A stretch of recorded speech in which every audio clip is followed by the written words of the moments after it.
58. Moondust and Miracles. In the realm of the soul, where time and space converge, our love story unfolded like a masterpiece of divine artistry. Every moment, every glance, every whispered promise was a brushstroke of prophecy, painting a picture of two souls wrought together by a sacred contract. The fragile threads of Keith's relationship snapped, and in the space of just 5 days, our own love story burst into radiant life. Aware of the potential risks, I knew that Henny would undoubtedly exploit the situation if he discovered my involvement with someone new. To protect ourselves, we consciously decided to keep our relationship private, entrusting only Natasha with our secret. This secret charade didn't come naturally to either of us, but the stakes were too high to take any risks. I could only hope that 11 February would arrive soon, bringing with it the judge's ruling and a decisive step towards the finalization of my divorce. My life was a war zone, ravaged by stress and trauma. The emotional toll was crippling, leaving my mind a chaotic landscape of colliding thoughts and worries. A thick fog of uncertainty shrouded every waking moment, making it impossible to focus or think clearly. Each day was a grueling fight to stay afloat, my body weighed down by the crushing pressure of anxiety. But amidst the wreckage of my world, a profound contrast emerged, pitting darkness against light. On one hand, I was adrift in a turbulent sea of hate, persecution, and abandonment, battered by waves of rejection and hurt that threatened to engulf me. Yet, on the other hand, Keith's love shone like a beacon from a lighthouse, illuminating the treacherous rocks and guiding me through the darkest depths. This love anchored me, steadying my resolve and fueling my determination to navigate the uncharted waters of my dreams and bring them to life. As I got to know Keith, I discovered a remarkable coincidence that left me mystified. He was born in 1953 and I was born in 1966. In an extraordinary manifestation of alignment, I would be turning 53, the same age as the year he was born, while he would be turning 66, the same age as the year I was born. I found this symmetry intriguing, another sign, another cosmic nod to the serendipity that brought us together. Having Keith in my life was nothing short of extraordinary. His presence was a masterful blend of the amazing, the beautiful, and the breathtaking. I felt deeply grateful for the gift of him, and the revelations he shared with me left me awestruck and breathless. His adventurous spirit, intellectual curiosity, and passion for learning drew me in, and we both harbored a deep longing to explore the spiritual and soulful aspects of life. We were avid readers, had similar tastes in music, and had a profound reverence for Mother Ocean and Mother Nature. Although he found my spiritual practices unusual, he supported me wholeheartedly, encouraging me to follow my unique path.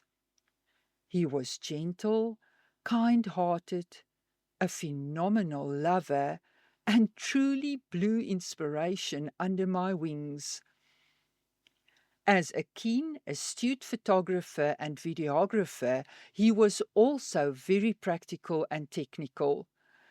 "Nothing is ever broken until Keith can't fix it," soon became our mantra, alongside "Nothing is ever lost until Elmarie can't find it." He effortlessly checked every box on my list, possessing qualities I had yet to imagine and exceeding every expectation I dared to wish for. We seamlessly shared the same values and philosophies, and honestly, it still takes my breath away to think how perfectly we fit each other. In those early weeks, I discovered that we had both navigated similarly treacherous waters in life, with experiences that eerily echoed my own. Our conversations on these themes forged a deep sense of connection and empathy between us. As trust between us grew, Keith opened up to me about his past, sharing stories of his failed romantic relationships and 2 previous marriages. In that moment, I felt the whispered promise of the angels echoing through my mind. The promise of a shining knight on a spotted horse bearing the scars of 2 failed marriages. This revelation was a gentle confirmation of their prophecy. With vulnerability and honesty, Keith revealed his deepest longing to find the perfect partner. He pulled out a little black book, its pages filled with the cartography of his dreams.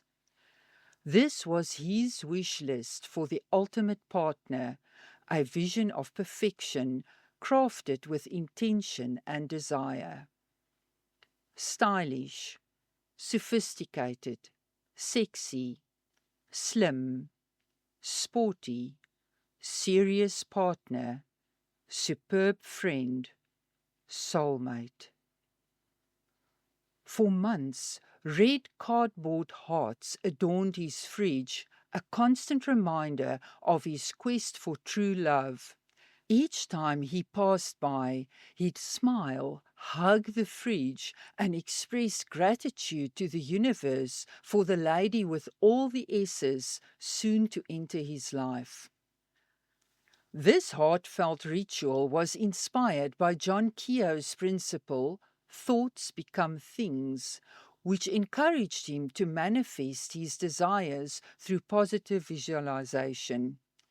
What's astonishing is that John Keogh's teachings had a profound impact not just on Keith, but also on my own life. In fact, it was John Keogh's work that played a pivotal role in my own transformation, one that I've shared earlier, the powerful moment of reckoning at Club Mykonos, where I chose to become a victor, not a victim.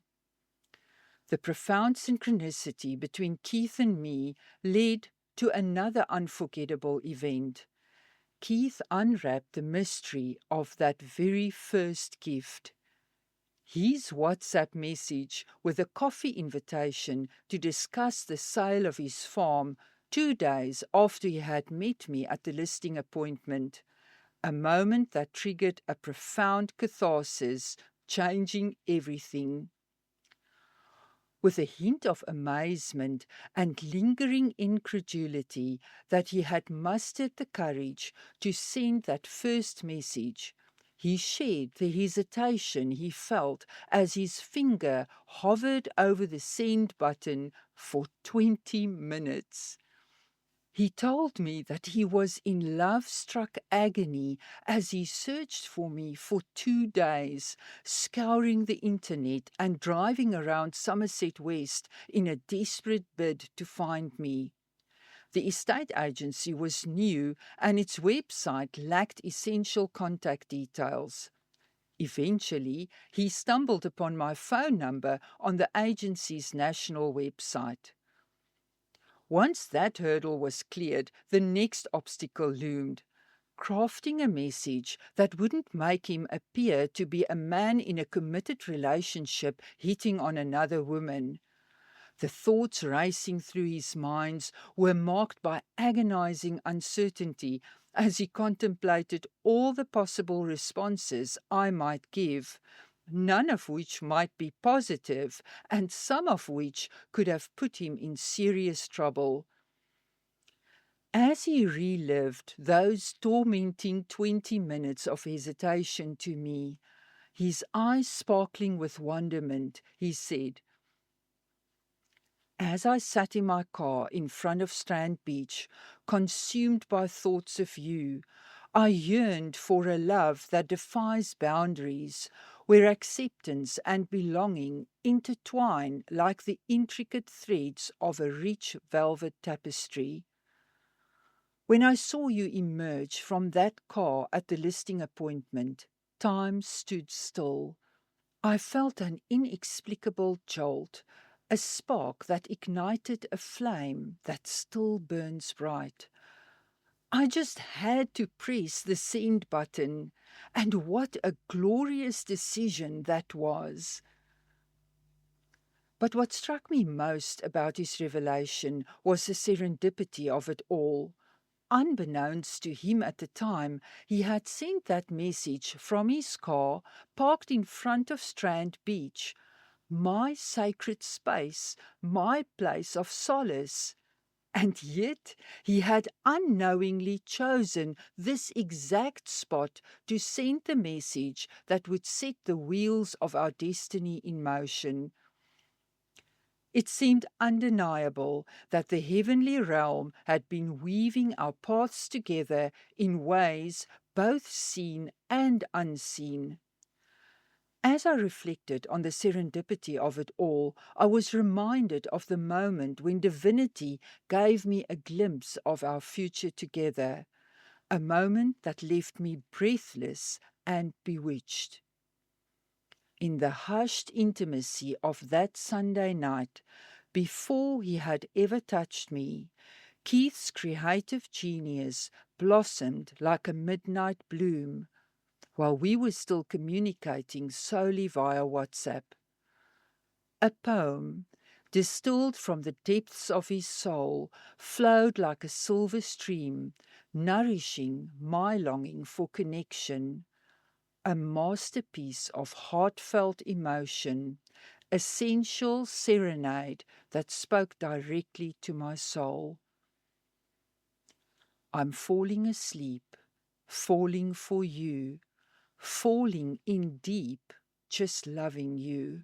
Your voice is so tender, your passion so real. I melt into you as I kiss your soul. You capture my mind as you whisper my name, and my soul responds to your gentle refrain. Touch me now, touch my heart, touch my body, touch my soul. Sweep me up to your heavenly place. Your eyes bewitch me, your face lures me in. I'm ensnared by your love through the magic you bring. So sleep, oh so gently. You're an angel of light. You've been sent to my side, and you shine, oh so bright. You hold my hand, I feel your touch. We join our souls as we sleep the night. I'll touch you gently, I'll touch you deep, and listen and watch as you softly sleep. You'll wake in the morn, you'll float in the air. You'll know I've been with you, loved you, and touched you everywhere. As I reflect on the words of this poem, I'm struck by the realization that all along I actually needed a word warrior, a verbal visionary that could wield the linguistic lance of his poet's tongue to pierce my soul and stir my heart.